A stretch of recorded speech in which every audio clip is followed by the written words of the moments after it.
आज youth publication के इतिहास की श्रृंखला में आज हम पढ़ेंगे राजपूत काल के अंतर्गत चहमान या चौहान वंश। तो चलिए शुरू करते हैं। अगर वीडियो आपको हेल्पफुल लगता है तो चैनल को सब्सक्राइब कर लें, वीडियो को लाइक कर दें। ये वीडियो आपकी विभिन्न परीक्षाओं जैसे टीजीटी, पीजीटी हिस्ट्री और हिस्ट्री जो क्वेश्चन हिस्ट्री से पूछे जाते हैं और UP UPPSC, UP triple SC से संबंधित परीक्षाओं के लिए इम्पोर्टेंट है। तो चलिए शुरू करते हैं। चौहान वंश का प्रारंभिक इतिहास और वंशावली का ज्ञान किस अभिलेखी साक्ष्य से प्राप्त होता है? तो यह प्राप्त होता है विग्रहराज द्वितीय के हर्ष प्रस्तर अभिलेख तथा सोमेश्वर के बिजोलिया प्रस्तर अभिलेख से। चौहान वंश के प्रारंभिक आविर्भाव किस स्थान से हुआ था? तो जंगाल प्रदेश या सपादलक्ष से हुआ था या जांगल प्रदेश से हुआ था, जांगल प्रदेश या सपादलक्ष से। चौहान वंश के सर्वप्रथम उल्लेख किस साहित्य ग्रंथ में मिलता है? तो जयानक भट्ट कृत पृथ्वीराज विजय में मिलता है। आगे देखते हैं। चौहानों का प्रारंभिक आविर्भाव स्थल जांगल प्रदेश की राजधानी कहाँ थी? तो ये अहिच्छत्रपुर नागौर थी। चौहान वंश का आरंभिक इतिहास ग्रंथ अर्ली चौहान डायनेस्टी नामक पुस्तक की रचना किस इतिहासकार द्वारा की गई थी? डॉक्टर दशरथ शर्मा द्वारा। चौहान राजपूत प्रारंभ में किस वंश के अधीनस्थ सामंत थे? तो गुर्जर प्रतिहार वंश के थे। चौहान वंश किस देवी देवता के उपासक थे? तो शाकंभरी नामक स्थानीय देवी के उपासक थे। आगे देखिए। डॉक्टर दशरथ शर्मा के अनुसार चौहान या चौहान वंश के संस्थापक और आदि पुरुष किसे माना जाता है? वासुदेव चौहान। वासुदेव चौहान को किस अभिलेख में सांबर झील के प्रवर्तक या शाकंभरी ईश्वर कहा गया है? तो बिजौलिया लेख में। सपादलक्ष से क्या अभिप्राय है? तो 1.25 लाख ग्रामों वाला क्षेत्र। सर्वप्रथम अजमेर के उत्तर में सांभर या शाकंभरी क्षेत्र पर किसने अधिकार किया था? तो यह वासुदेव चौहान ने किया था। चौहान को किस अभिलेख में वत्स गोत्री ब्राह्मण कहा गया है? तो ये बिजौलिया लेख में कहा गया है। आगे देखिए। वासुदेव के पश्चात उसका उत्तराधिकारी कौन बना था? तो सामंत राज बना था। सामंत राज के पश्चात उसका उत्तराधिकारी कौन बना? तो ये बना अजय राज। अजमेर नगर की स्थापना और अजयमेरु दुर्ग का निर्माण किस चौहान वंशी शासक ने करवाया था? तो अजय राज ने करवाया था। अजय राज के पश्चात चौहान वंश का शासक कौन बनता है? तो विग्रहराज प्रथम और चंद्रराज गोपेंद्र राज। चौहान वंशी गोपेंद्र राज का पुत्र तथा उत्तराधिकारी दुर्लभ राज प्रथम किस प्रतिहार शासक का सामंत था? तो प्रतिहार शासक वत्स राज का सामंत था। ये दुर्लभ राज का उत्तराधिकारी कौन था? तो गुवक प्रथम। किस चौहान वंशी शासक ने नागाव लोकसभा में वीर योद्धा के रूप में प्रसिद्धि पाई थी? तो गुवाक प्रथम ने पाई थी। गुवाक प्रथम किस गुर्जर प्रतिहार शासक का सामंत था? तो नागभट्ट द्वितीय का सामंत था। सीकर के हर्षनाथ मंदिर का निर्माण किस चौहान वंशी शासक ने करवाया था? तो गुवाक प्रथम ने करवाया था। गुवाक प्रथम का पुत्र तथा उत्तराधिकारी कौन बना था? तो ये बना था चंद्रराज द्वितीय या शशि नृप। आगे देखते हैं। वीडियो आपको हेल्पफुल लग रहा है तो इसको लाइक जरूर कर दें। आगे देखते हैं। का पुत्र तथा उत्तराधिकारी कौन था? गुवक द्वितीय था। किस चौहान वंशी शासक ने अपनी बहन कलावती का विवाह कन्नौज के प्रतिहार शासक भोजराज के साथ किया था? तो गुवक द्वितीय ने किया था। चौहान तथा प्रतिहार शासक भोज के मध्य घनिष्ठ मैत्री संबंध की जानकारी किस अभिलेख से ज्ञात होती है? तो प्रतापगढ़ लेख राजस्थान से। गुवक द्वितीय के पश्चात चौहान वंश का उत्तराधिकारी कौन बना था? तो ये चंदन राज था।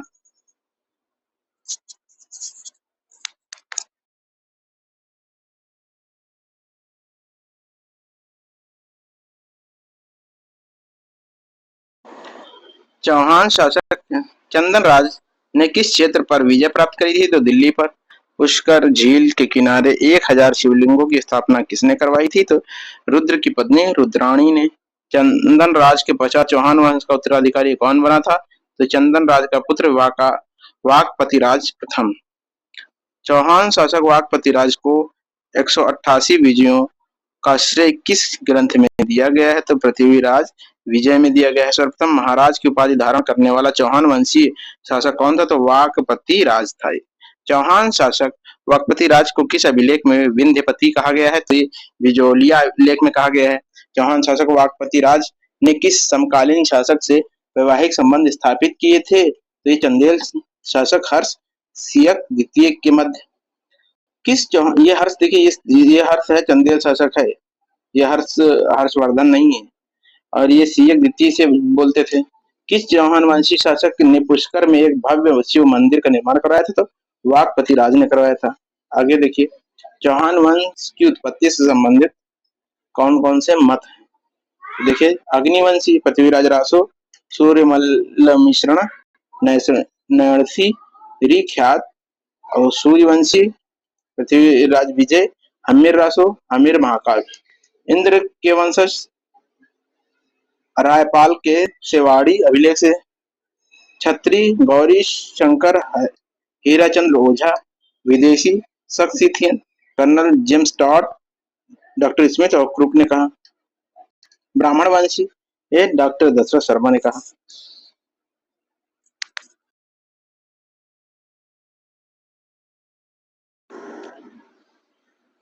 आगे देखिए, चौहान कालीन ऐतिहासिक स्रोत। तो देखिए क्या है चौहान कालीन ऐतिहासिक स्रोत। पुरातात्विक स्रोत विग्रहराज द्वितीय के हर्ष प्रस्तर लेख, सोमेश्वर का बिजौलिया प्रस्तर लेख, विग्रहराज चतुर्थ का दिल्ली शिवलिक स्तंभ लेख। अब साहित्यिक स्रोत देखिए, जैनक भट्ट कृत पृथ्वीराज विजय, चंद्रवरदई कृत पृथ्वीराज रासो, जयचंद का हमीर महाकाव्य, नरपति नल कृत बीसल देव रासो, अलबरूनी कृत किताबुल हिंद। आगे देखिए, उत्बी हसन निजामी, मिनहाजुद्दीन फरिश्ता आदि का विवरण ये जो है ये चौहान वंश का विवरण देते हैं।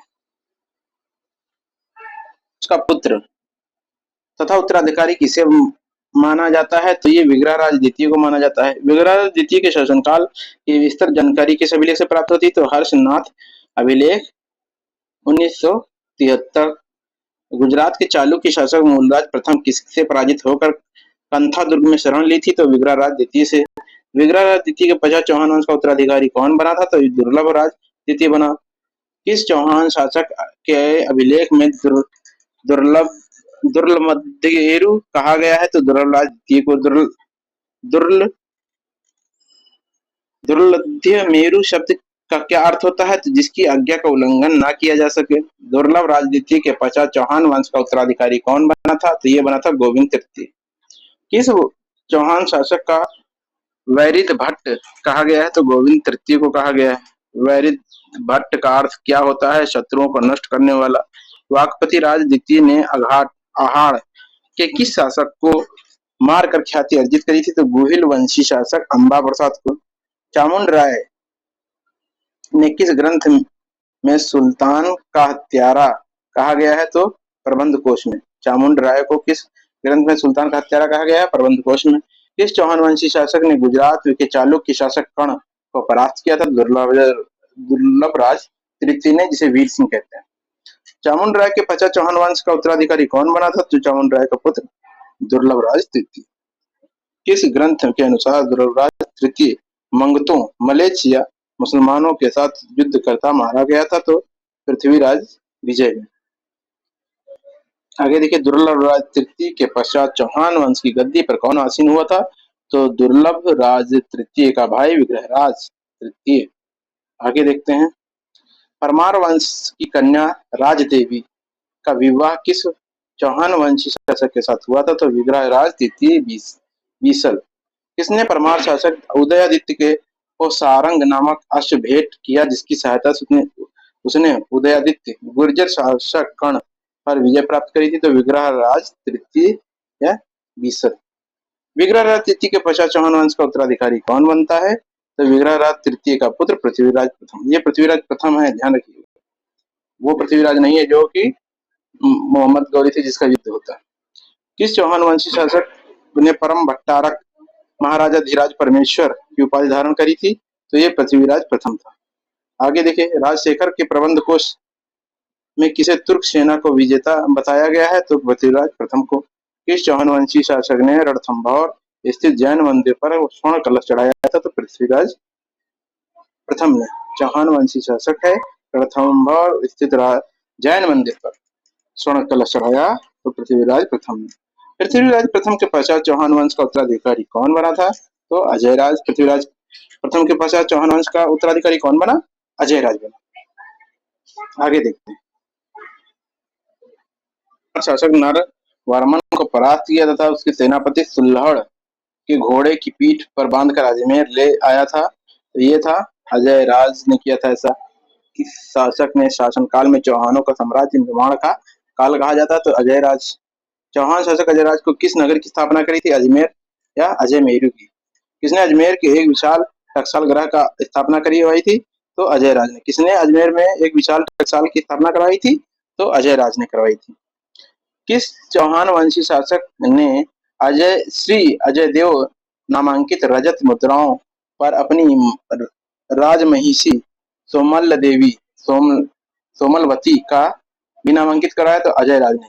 किस चौहान वंशी शासक ने श्री अजयदेव नामांकित रजत मुद्राओं पर अपनी राजमहिषी सोमल देवी सोम सो, सोमलवती का भी नामांकित कराया? तो अजयराज ने करवाया था। अजयराज के पश्चात चौहान वंश का उत्तराधिकारी अरणोराज बना अजयराज के पश्चात। किस चौहान शासक ने अपने पुत्र के पक्ष में सिंहासन त्याग कर जीवन का अंतिम दिन पुष्कर तीर्थ में तपस्या करते हुए व्यतीत किया था? ये अजयराज ने किया था। किसको ये उत्तराधिकारी बनाता है? किसको? अरणोराज को बनाता है। किस चौहान शासक ने महाराजा धीराज परमेश्वर परमभट्टारक की उपाधि धारण करी थी? तो ये अरणोराज ने करी थी।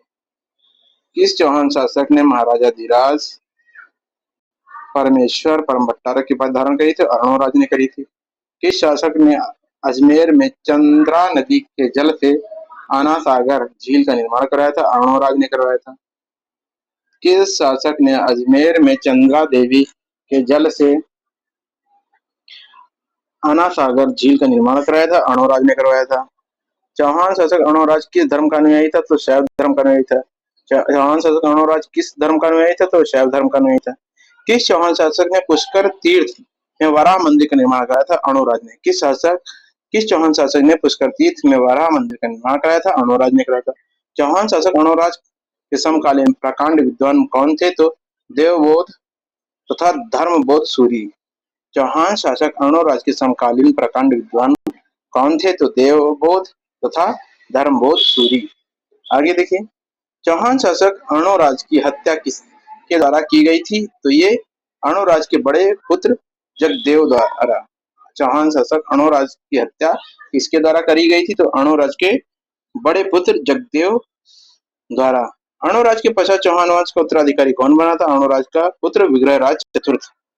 प्रबंध कोश ग्रंथ में तुर्कसजित किस चौहान शासक के लिए कहा गया है? तो विग्रहराज चतुर्थ को कहा गया है। किस चौहान शासक ने तोमर वंशी शासक तंवर को परास्त कर दिल्ली व अंशिका हांसी पर अधिकार कर लिया था? तो विग्रहराज चतुर्थ ने। किस चौहान शासक ने तोमर वंशी शासक तंवर को परास्त कर दिल्ली अथवा आंशिका हांसी पर अधिकार कर लिया था? तो विग्रहराज चतुर्थ ने कर लिया था। आगे देखिए। चौहान शासक विग्रहराज चतुर्थ ने किस चालुक्य वंशीय शासक को पराजित कर मेवाड़ तथा मारवाड़ पर अधिकार कर लिया था? तो कुमारपाल। चौहान शासक विग्रहराज चतुर्थ ने किस चालुक्य वंशी शासक को पराजित कर मेवाड़ और मारवाड़ पर अधिकार कर लिया था? तो कुमारपाल को। ये कौन था कुमारपाल? ये था चालुक्य वंशी था। चौहान शासक विग्रहराज चतुर्थ ने किसे कवि बांधव की उपाधि दी थी? तो जैनक भट्ट को।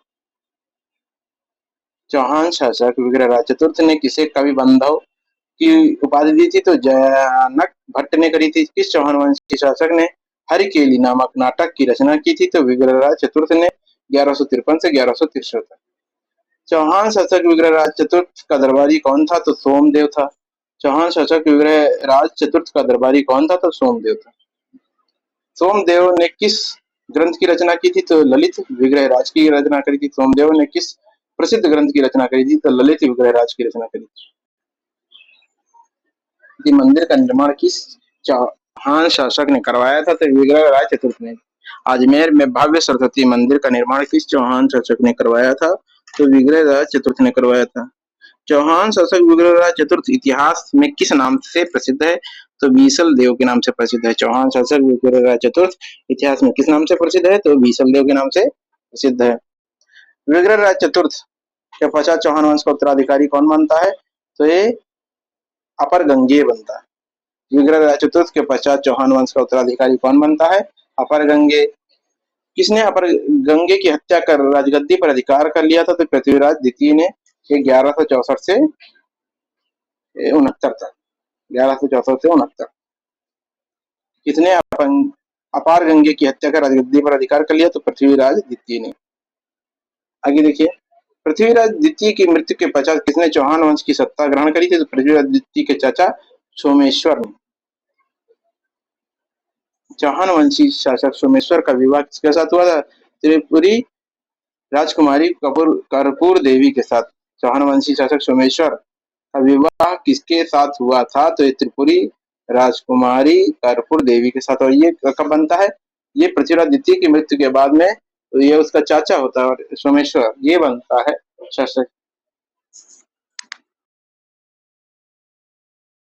पृथ्वीराज रासो के अनुसार चौहान वंशी शासक सोमेश्वर की हत्या किसने करी थी? तो चालुक्य शासक भीम द्वितीय ने करी थी। पृथ्वीराज रासो के अनुसार सोमेश्वर की हत्या।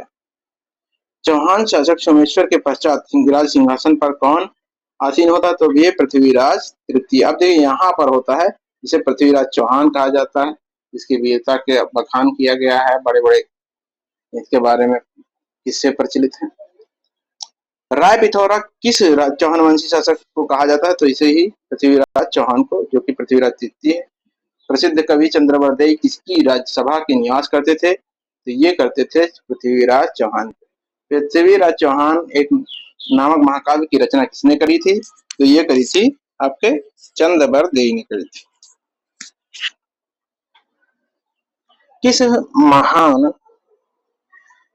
किस चौहान वंशी शासक ने धनुर्विद्या में विशेष निपुणता प्राप्त करी थी? तो पृथ्वीराज चौहान ने। किस चौहान वंशी शासक ने धनुर्विद्या में विशेष निपुणता प्राप्त करी थी? तो पृथ्वीराज चौहान ने। पृथ्वीराज चौहान तृतीय किसने पराजित कर राजधानी महोबा का अधिकार कर लिया था? चंदेल शासक परिमिरदेव को। किसे पराजित किया है? पृथ्वीराज तृतीय ने किसे पराजित कर राजधानी महोबा पर अधिकार कर लिया था? तो चंदेल शासक परिमिरदेव को ये पराजित करते हैं। चौहान तथा चंदेल के मध्य महोबा के युद्ध में आल्हा और उदल नामक वीर योद्धा किसकी सहायता किए थे? तो चंदेल शासक परिमिरदेव की। आल्हा उदल बहुत ही प्रतापी वीर योद्धा कहे जाते हैं और ये किसकी तरफ से लड़े थे? ये चंदेल शासक परिमिरदेव के ओर से लड़े थे, आल्हा और उदल।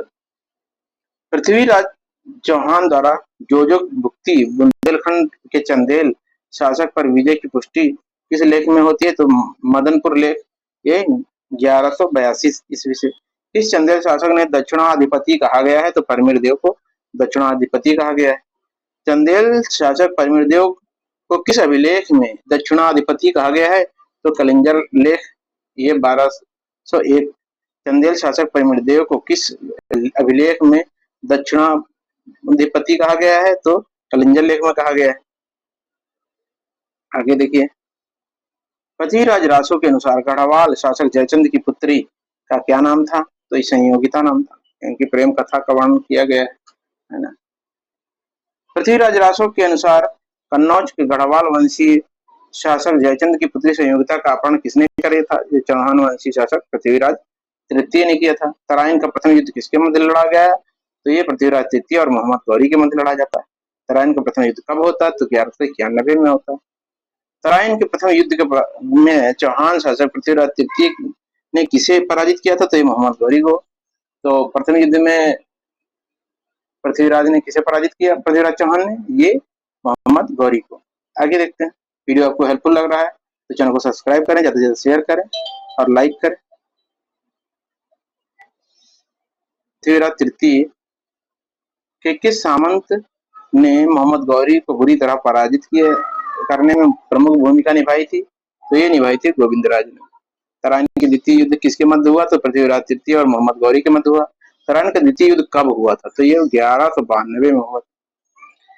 तराइन के द्वितीय युद्ध में मोहम्मद गौरी ने किसे पराजित किया था? चौहान शासक पृथ्वीराज तृतीय को पराजित किया द्वितीय युद्ध में। ये 92 में हुआ था, 1192 में। आगे देखते हैं इसके बारे में। चौहान कालीन प्रमुख विद्वान और ग्रंथ। देखिए विद्वान है, उनके ग्रंथ हैं, इंपॉर्टेंट है, जो कि चंद्रबरदाई, पृथ्वीराज रासो, जैनक, ये पृथ्वीराज विजय है इनकी। आगे देखिए जगनिक की है, आलाखंड, परमपाल रासो, प्रहलाद देव ये है, पार्थ पराक्रम योग ये नाटक है, जयचंद्र ने लिखा है, हमीर रासो महाकाव्य है, सोमदेव ने लिखा है, ललित विग्रह राज लिखा है, विग्रह राज चतुर्थ ने लिखा हरिकेली ये नाटक है, सारंगधर ने लिखा है हमीर रासो, और दलपति विजय ने लिखा है खुम्मड़ रासो। जैसे देखिए चंद्रबरदाई पृथ्वीराज रासो है, जैनक भट्ट ने लिखा है पृथ्वीराज विजय, जगनिक ने लिखा है आलाखंड, परमपाल रासो, प्रहलादन देव ने लिखा है पार्थ पराक्रम्य योग नाटक है ये, जयचंद्र ने लिखा है हमीर रासो महाकाव्य है, सोमदेव ने लिखा है ललित विग्रहराज चतुर्थ ने लिखा है हरिकेल नाटक है ये, सारंगधर ये हमीर रासो है, और दलपत विजय खुम्मड़ रासो। आगे देखते हैं नरपति नल ने क्या लिखा? ये लिखा इन्होंने बीसल देव रासो, नरपति नल बीसल देव रासो, नाल सिंह ये विजयपाल रासो, नल सिंह विजयपाल रासो। तराइन के द्वितीय युद्ध के पश्चात विजय उपरांत मोहम्मद गौरी ने किन क्षेत्रों पर अधिकार स्थापित किया? दिल्ली और अजमेर में। इस युद्ध के पश्चात भारत भूमि में मुस्लिम सत्ता की स्थापना का मार्ग प्रशस्त होता है। तराइन का द्वितीय युद्ध 1192 में। तराइन के युद्धों में पृथ्वीराज तृतीय का सेनापति कौन था? तो खंडेराव, जिसे गोविंद राय कहते हैं। ये पृथ्वीराज तृतीय का सेनापति कौन था? खंडेराव, जिसे गोविंद राय बोलते हैं। तराइन के का प्रसिद्ध युद्ध स्थल किस स्थान पर स्थित है? तो हरियाणा के करनाल जिले के तरवड़ी में। जो तराइन का प्रसिद्ध युद्ध स्थल है तो हरियाणा के करनाल जिले के तरावड़ी में स्थित है। तराइन के प्रथम युद्ध के समय 1191 में पृथ्वीराज तृतीय की दिल्ली क्षेत्र का सामंत या उपराजा कौन था? तो गोविंद राय था। यही जो उसका क्या था, ये इसकी तरफ से लड़ रहा था, सेनापति था, है ना। आगे देखिए तराइन के द्वितीय युद्ध में किस भारतीय राजा ने मोहम्मद गौरी की सेना की सहायता करी थी? अब देखिए यहाँ पर जमुन के राजा विजय देव के पुत्र नरसिंह देव और तथा घैतक के राजा ने करी थी। हसन निजामी के अनुसार मोहम्मद गौरी लाहौर पहुंचा तो पृथ्वीराज तृतीय के पास किसे अपना दूत बनाकर भेजा? कासिम उल मुल्क को। हसन निजामी के अनुसार जब मोहम्मद गौरी लाहौर पहुंचा तो पृथ्वीराज तृतीय के पास किसे अपना दूत बनाकर भेजा था? तो कासिम उल मुल्क को। तराइन के द्वितीय युद्ध में भारतीय राजा ने मोहम्मद गौरी की सेना की सहायता करी थी। तो जामुन के राजा विजय देव के पुत्र नरसिंह देव तथा घैतक के राजा ने करी थी। पृथ्वीराज तृतीय की राजसभा में निवास करने वाले प्रमुख विद्वान कौन थे? तो जनक भट्ट, पृथ्वी भट्ट, जनार्दन, विद्यापति गौड़, वागीश्वर, विश्वरूप, चंद्रबरदाई ये राजकवि थे। पृथ्वीराज तृतीय की मृत्यु के पश्चात अजमेर के सिंहासन पर कौन आसीन होता है? पृथ्वीराज तृतीय का भाई हरिराज। पृथ्वीराज तृतीय की मृत्यु के पश्चात अजमेर के सिंहासन पर कौन आसीन होता है? तो पृथ्वीराज तृतीय का भाई हरिराज। चौहान शासक हरिराज को किसने पराजित किया था? तो मोहम्मद गौरी के सेनापति कुतुबुद्दीन ऐबक ने इसे पराजित किया था। राय पिथौरा हिंदू गौरव का अंतिम सूर्य, भारतेश्वर अंतिम हिंदू सम्राट कहा जाता है। तो ये कहा जाता है पृथ्वीराज तृतीय को। इसलिए राय पिथौरा हिंदू गौरव का अंतिम सूर्य, भारतेश्वर अंतिम हिंदू सम्राट कहा जाता है, तो पृथ्वीराज तृतीय को कहा जाता है। अब हम नेक्स्ट वीडियो में पढ़ेंगे चंदेल वंश, जो कि बहुत इंपॉर्टेंट है। ऐसे वीडियो पाने के लिए, ऐसे इंपॉर्टेंट वीडियो पाने के लिए हमारे चैनल को जुड़े रहिए, वीडियो को लाइक करिए, शेयर करिए, जो कि ये ऐसे वीडियो आपकी विभिन्न परीक्षाओं, विभिन्न प्रतियोगी परीक्षाओं के लिए बहुत ही उपयोगी वीडियो देखने के लिए धन्यवाद।